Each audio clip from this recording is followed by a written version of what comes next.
Hello again. Now it's time to add some text to your book.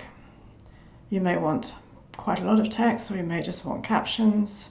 Whatever you decide you need, you can add it using the text pages. So this page here is a text page. I've added it as a text page. And you can see the text box here. So if I click inside it, I can either start writing my own text, or for the sake of demonstration, I'm going to paste in some text that I've copied from somewhere else. And here it is. It's all been pasted in Myriad Pro because that's what this page is set to. So what if I wanted to change it to a different font, and I was going to be making my book with Avenir Book. So I scroll up and look at the Avenir fonts, and I click on which Avenir font do I want. There are actually many of them. There's a book one, there's an oblique one, there is a heavy oblique one, or just a regular book one. And if I deselect it, you can see that it now looks like this. If that's how you want it to be, that's great. You may want to change a few things about it. Maybe it's all a bit squashed, or you don't like the way it's spread out. Got a problem here. It's come in with the spacing from my previous slide. So select all. If you select all of the type, you can choose whether to have it left centered, centered, right centered.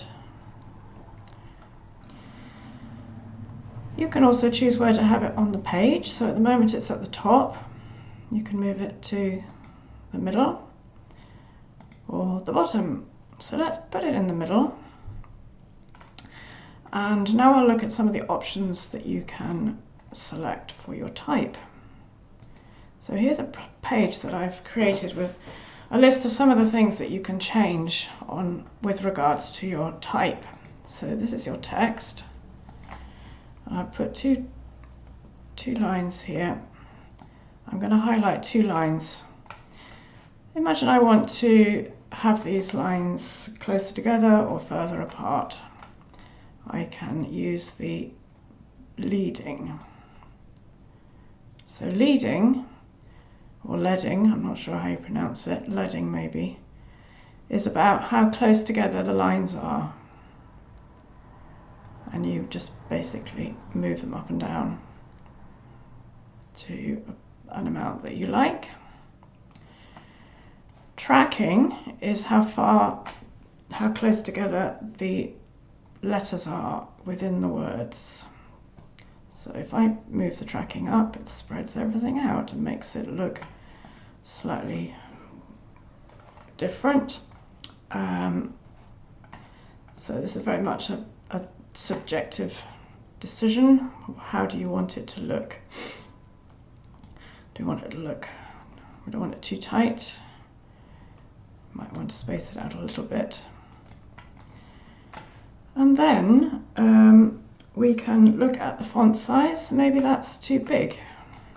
At the moment it's set to 27, and in a book it will be often 9, 10 or 11 depending on what sort of use it's going to be. So let's make it a bit smaller.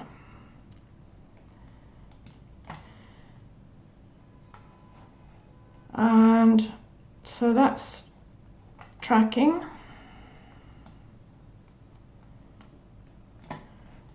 Leading, get it closer together. Now what about the character colour? Black, I find black a little bit aggressive in a photo book. It kind of detracts from the images, so I tend to use grey.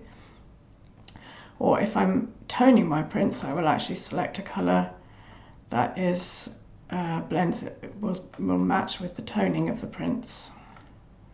So here's a grey. There are shades of grey. very pale.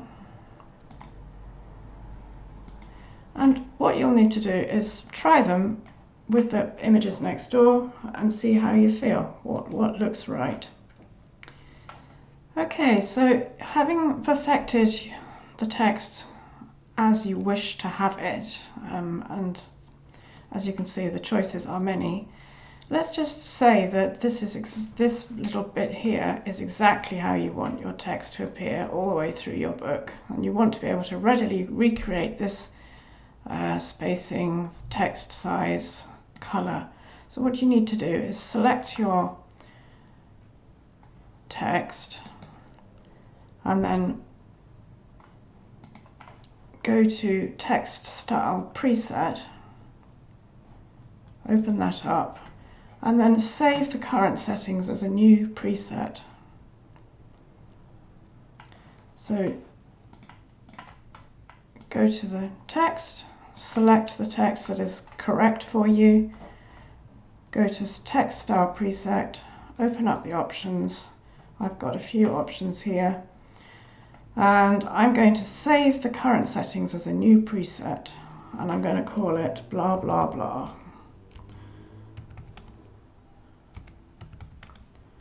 Body text.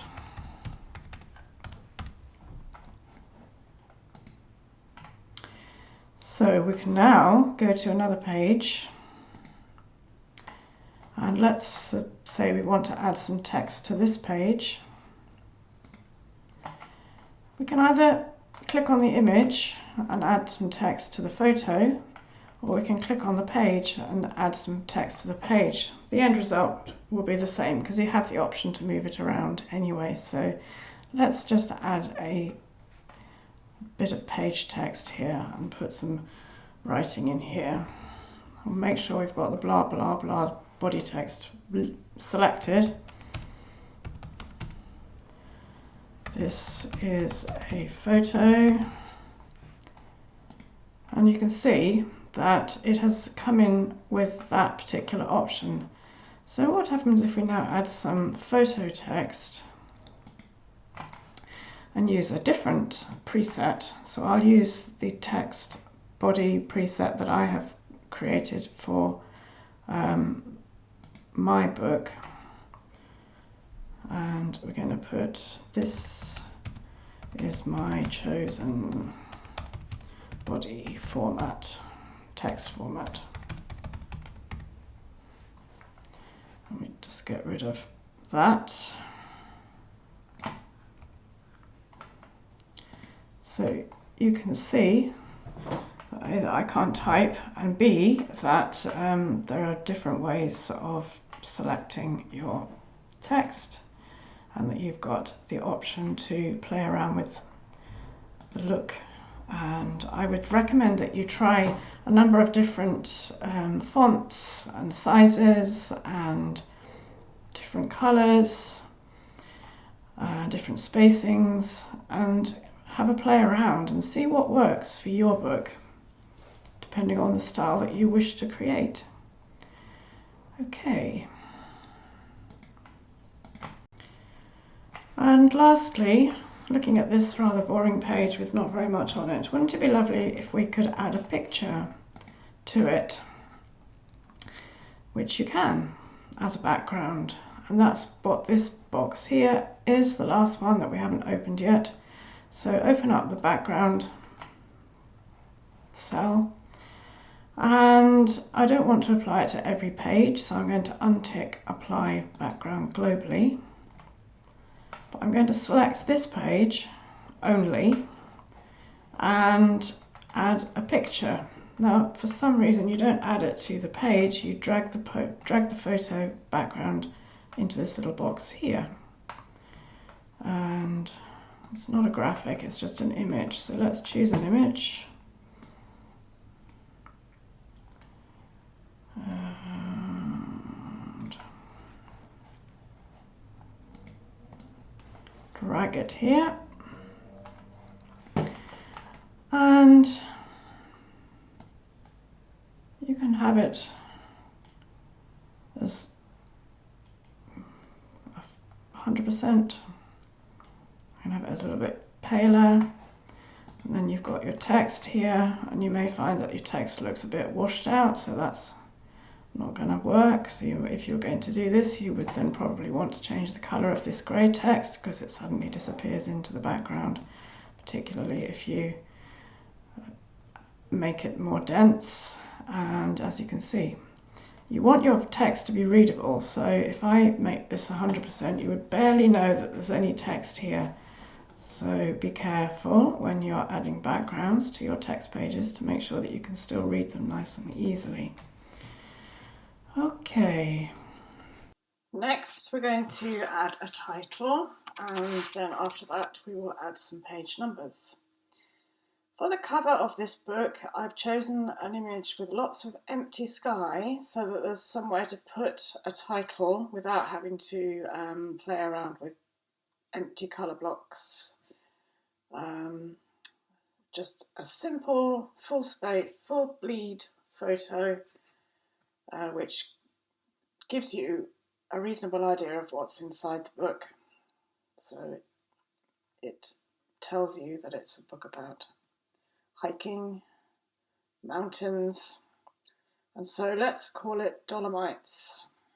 And one way to add a text cell is to just right click on the page and add a cell. And if you add photo description, that creates a box for you to write some text in.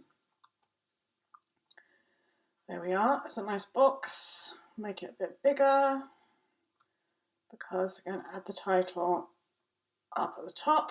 You can move the cell around by dragging it by clicking on the yellow square in the middle. You can adjust the cell by picking up the sliders. So if I go to type, I'm going to change the colour to white so that it stands out on the front cover. I'm going to change the font to Adobe Garamond because I like the look of it. I'm going to type in block capitals and I'm going to make the letters bigger, and I'll adjust them once I see how big they come out. So let's type in Dolomites.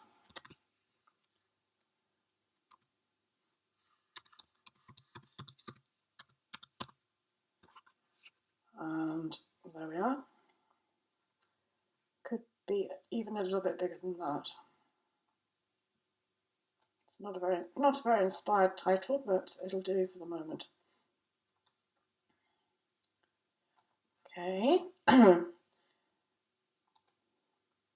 There it is. It looks a little bit squashed to me. I'm going to adjust the tracking. If you triple click inside a cell, it will select all of the text. And let's just spread the letters out a little bit.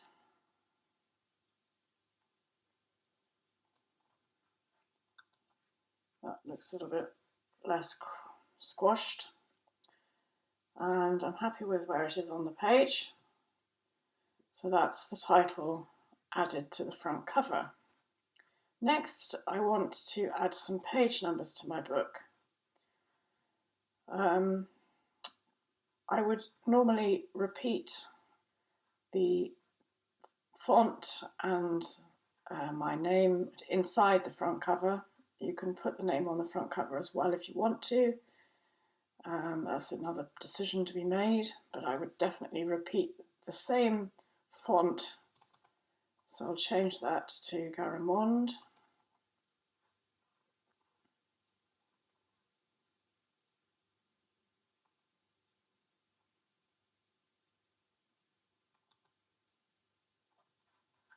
And change this also to Garamond.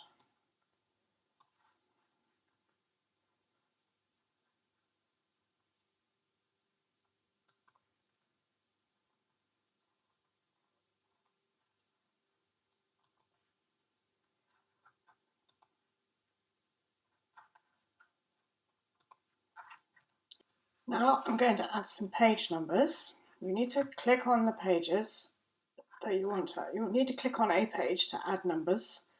You could start with the title page, but I would actually rather put the page first, number 1, on the first page that is not the title page. So let's click on that page and click page numbers under page. So open up page, click page numbers, and you'll see that the page numbers appear. I have selected, I'm going to go to the, if I click on the box, I can then amend my page type as I wish. At the moment it's Avenir Light, it's a 10, font size 10, and it's a light grey. You can change all of these, and I'm going to make them just a tiny bit smaller, make them 8 point.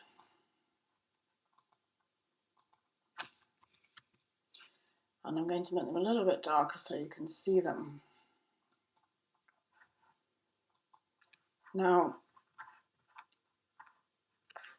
what you can also do is choose which pages you want the numbers to be on. So if you've got a page with a full bleed picture, like this one, you might not want the page number on that page. So if you right click on the page, you bring up this menu, and you can opt to either show the page number or to hide the page number. And if I do it on this page, you'll see it more easily. I'm going to hide the page number. Now I can bring it back by clicking on show the page number.